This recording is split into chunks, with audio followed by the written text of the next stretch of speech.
Greetings. This is TK Trav, aka Travis Magus, here with LBX777. And today I'd like to talk about power.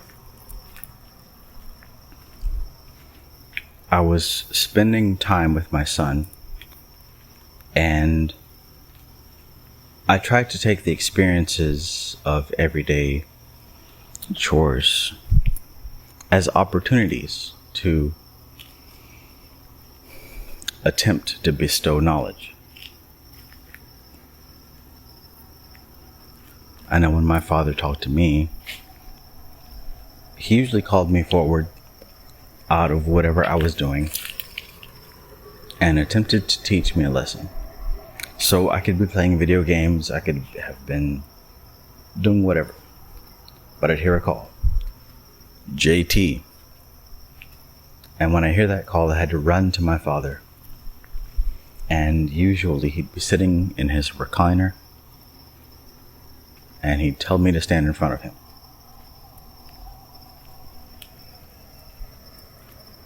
And while I stood in front of him, I felt a certain amount of pressure. I felt a certain gaze piercing upon me in such a way that I could not escape.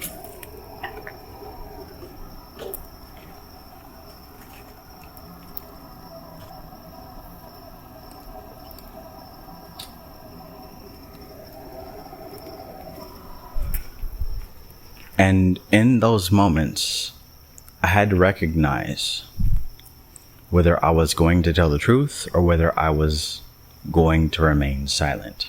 And under such pressure, usually 9 times out of 10, I was compelled to bend to that pressure.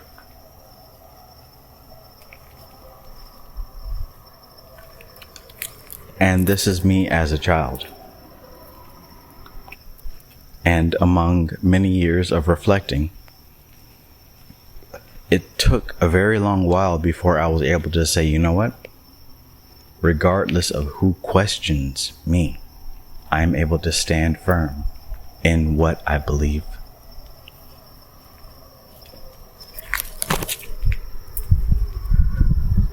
But see, that wasn't very easy as a youth because my beliefs weren't firm.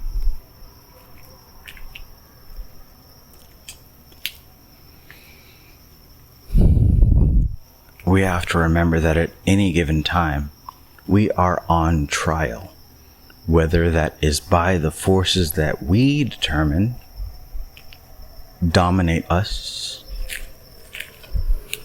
or whether that is forces that exude a type of universal force. Remember, it's not the person that's important.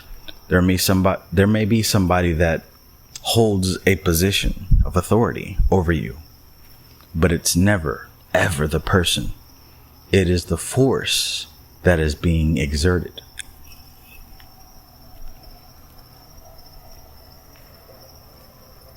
So remember, as a magician, what do we do with force that is exerted upon us?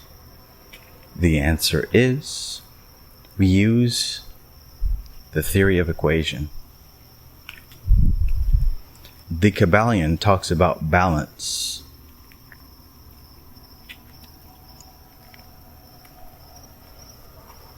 In order for one side to weigh against us, that requires that the opposite force must compensate in accordance. When life provides you with an opportunity to experience pain, understand that this is the law of balance in action.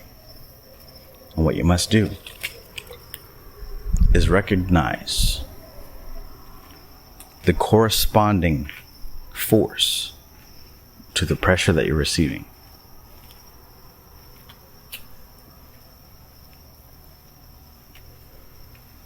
And as a bonus, if you can equate that corresponding force with something within your control, then that means inevitably that you have the power over that which you consider to be an obstacle.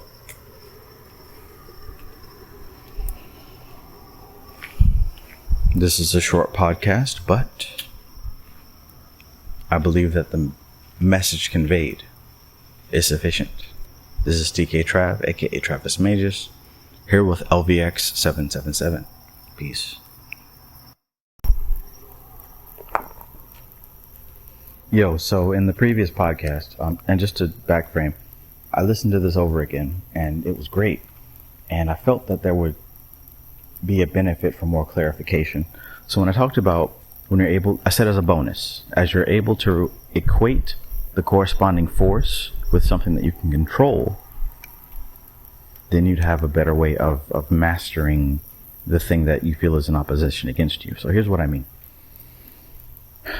If, for example, just a crude example, if I felt like somebody was being aggressive towards me or aggressively, scheming and talking about me and trying to get, whatever bad thing to happen. Okay, so I'd have to look at the situation. And like I said in that episode, it's never the person, it's the force behind the person, right? So if I look at this person and how they're behaving, let's say I can equate their behavior with the force of fire. So I take fire, and also that they're spreading gossip. They're trying to talk their way into such and such to happen, so where I get punished by it. That would be the element of air, right? And like I said, this is just an example to help to bring it down to earth. So you take fire and you take air. And what you would do is you would use your skills as an occultist to symbolize fire and air, right? So if you want to write a triangle and an infinity symbol, or a circle, or whatever you want to draw to illustrate the elements that are behind this circumstance, this situation, right? So you draw the sigil. You draw it, and the whole time that you're illustrating it, you don't just slap it down on a piece of paper. You focus on the intensity of the feeling behind the situation as you draw the symbols. Right? And this is the creative process. Like, there's no right or wrong way to do this. This is why I illustrate principles instead of just occult step-by-step ritual. Because the ritual, it's dependent on everyone. But if you understand the background, you make your own steps. So you take whatever symbol that you design to represent the force behind the situation at hand. Whether it's this boss talking shit about you, whether it's, you're trying to get some type of productivity going for yourself, some money, whatever your situation is. There's a million different situations, but you take one and you take the energy behind it and you symbolize the energy. And as you are breaking down the symbol, you're putting forth your pressure of thought towards this sigil. Or it could be an object. It could be a physical object. You could symbolize, like, say if you wanted to stop drinking, right? And I've done this. You symbolize the effect as the mug or the glass or the cup that you've used. And then you ritualize going into the backyard and smashing it against the concrete. You use some way to take the force, and then you symbolize it, and then you perform the ritual on the symbol. So what this does is that in your subconscious mind, it translates the message as received. And you can watch the pressure of that begin to take effect upon your environment. I really hope this is clear, because, to be honest, this is the master key to magic. Knowing how to manipulate the subconscious mind in order to produce an effect in the material world. Alright, so I hope you caught that. If not, you'll get it later. Check out the next episode. I love you guys. Peace.